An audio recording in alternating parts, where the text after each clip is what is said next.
ने विरासत टैक्स का मुद्दा उठाया, कांग्रेस को घेरा। पीएम मोदी ने एक बार फिर से कांग्रेस पर हमला बोला है और कांग्रेस के घोषणा पत्र पर पीएम मोदी ने फिर से प्रहार किया है। विरासत टैक्स का पीएम मोदी ने मुद्दा उठाया, जो सैम पित्रोदा ने कहा था, अमेरिका के विरासत टैक्स का जिक्र किया था और उसी पर अब बीजेपी हमलावर है और पीएम मोदी अपनी रैलियों में कांग्रेस को इस मुद्दे को लेकर के घेर रहे हैं। कांग्रेस के लोग कहते हैं, बार बार कह रहे हैं और बड़े खुशमिजाज होकर के कह रहे हैं, जैसे उन्होंने बहुत बड़ा तीर मार लिया।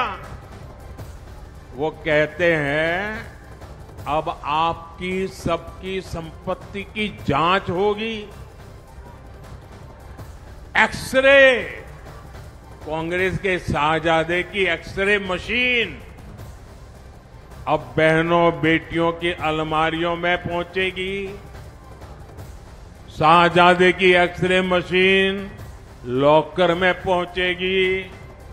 अरे किसी गरीब मां ने कुछ अपनी बेटी के लिए बचा करके रख करके जवार बाजरे के डिब्बे में रखा है ना, तो उनकी एक्सरे वहां भी पहुंचेगी। इन्होंने मंगलसूत्र दबा के रखा है तो वहां भी इनकी एक्सरे पहुंचेगी। और थोड़ा बहुत जहर गहना जो रखा होगा, ये सपा कांग्रेस की सरकार आई तो उस पर डाका डालेगी, कब्जा करेगी। ये उन्होंने घोषणा की है, ये मैं नहीं कह रहा हूं, उनके बड़े बड़े दिग्गज कह रहे हैं, खुद शाहजादे कह रहे हैं। पीएम मोदी अपनी चुनावी रैलियों में बार बार ये ऐलान कर रहे हैं कि कांग्रेस के घोषणा पत्र में खतरनाक एजेंडा छिपा है, जिसके जवाब में राहुल गांधी ने कांग्रेस सरकार आने पर देश में आर्थिक सर्वे का बड़ा दावा किया है। लेकिन इस मुकाबले में कांग्रेस की एक हल्की बॉल ने बीजेपी को छक्का लगाने का मौका दे दिया। माताओं बहनों, ये आपका मंगलसूत्र भी बचने नहीं देंगे। 55 सालों के लिए कांग्रेस की सरकार रही है, किसी ने आपसे सोना छीना, आपके मंगलसूत्र छीने। There is an inheritance tax. Manifesto बनाने में जिनकी अहम भूमिका है, वो सैम पित्रोदा का बयान।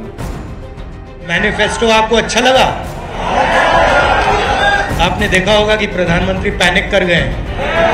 शाही परिवार के शाहजादे के सलाहकार, उन्होंने कुछ समय पहले कहा था कि हमारा देश का जो मिडिल क्लास है, मध्यम वर्गीय लोग हैं, जो मेहनत करके कमाते हैं, उन्होंने कहा उन पर ज्यादा टैक्स लगना चाहिए। 24 के चुनावी चिराग से निकला विरासत टैक्स ताजा तरीन, तूफानी और दो धारी मुद्दा, जिस पर जोरदार सियासी घमासान छिड़ा है। बीजेपी हमलावर हो गई है, कांग्रेस ने भी पलटवार जारी रखा है, लेकिन कोई भी मुद्दा छोड़ने को तैयार नहीं है। आखिर क्या है ये विरासत टैक्स? कौन है इस विरासत टैक्स को सुर्खियों में लाने वाले? क्या विरासत टैक्स की एंट्री 24 के चुनाव में टर्निंग पॉइंट बनने जा रहा है?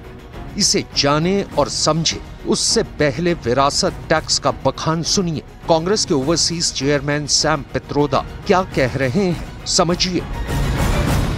There is an inheritance tax. So if, let's say, one has $100 million worth of wealth, and when he dies, he can only transfer probably 45% to his children. विरासत tax की वकालत बीजेपी के लिए बिन मांगी मुराद बन गई, क्योंकि प्रधानमंत्री नरेंद्र मोदी कांग्रेस घोषणा पत्र पर पिछले कई दिनों से निशाना साध रहे थे। राजस्थान के बांसवाड़ा रैली से ही पीएम मोदी ने कांग्रेस के इरादे पर सवाल दागने शुरू कर दिए थे और जैसे ही पित्रोदा ने विरासत टैक्स पर बयान दिया, मोदी ने मोर्चा संभाल लिया।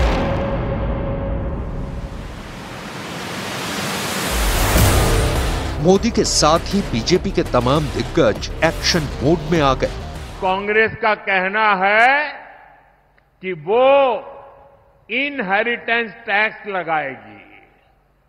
माता पिता से मिलने वाली विरासत पर भी टैक्स लगाएगी।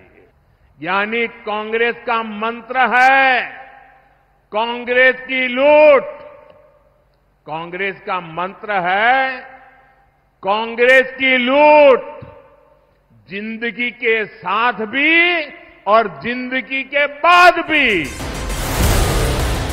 जब बात संपत्ति की हो, सोने चांदी की हो, मंगलसूत्र की हो, तो भारतीयों के इससे सेंटिमेंट जुड़ते हैं। मोदी कई दिनों से यही तार छेड़ रहे थे, चुनावी रैलियों में जनता को समझा रहे थे। कांग्रेस की तरफ से जैसे ही बयान आया, सेंटिमेंट हर्ट होना स्वाभाविक था। गृह मंत्री अमित शाह ने पित्रोदा के बयान पर निशाना साधते हुए उन्हें कांग्रेस के घोषणा पत्र का स्क्रिप्ट राइटर बता दिया। पित्रोदा जी के बयान ने कांग्रेस का मकसद देश के सामने स्पष्ट कर दिया है। वो देश के जनता की निजी संपत्ति का सर्वे कर निजी संपत्ति को सरकारी खजाने में डालकर जो उन्होंने यूपीए के शासन में तय की थी प्रायोरिटी कि देश के संसाधन पर सबसे पहला अधिकार माइनॉरिटी और उसमें भी मुस्लिम लोगों का है, उस प्रकार से इसका बंटवारा करना चाहती है। वहीं सैम पित्रोदा के बयान पर बवाल मचा तो कांग्रेस ने इससे पल्ला झाड़ लिया। कांग्रेस अध्यक्ष मल्लिकार्जुन खड़गे ने खुद को मामले से अनजान बताया। हालांकि कांग्रेस के ही उदित राज सैम पित्रोदा के समर्थन में है।